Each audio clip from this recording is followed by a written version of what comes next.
السلام علیکم ورحمۃ اللہ وبرکاتہ۔ امید ہے کہ تمام ساتھی خیر و عافیت سے ہوں گے، اور دعا ہے کہ اللہ رب العزت آپ تمام دوستوں کو یوں ہی خوشحال رکھے، آمین۔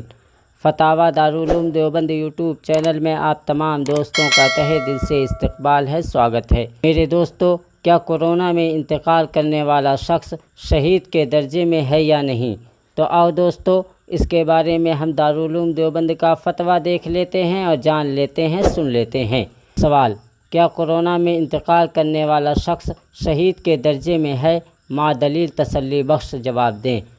جواب: بسم اللہ الرحمن الرحیم۔ طاعون سے مرنے والے کے بارے میں صراحت ہے کہ اس کو شہید کا اجر ملے گا، لہٰذا کورونا کے وبا سے مرنے والے کے بارے میں اللہ رب العزت سے ہی امید رکھنی چاہیے، اسے شہادت کا اجر ملے گا۔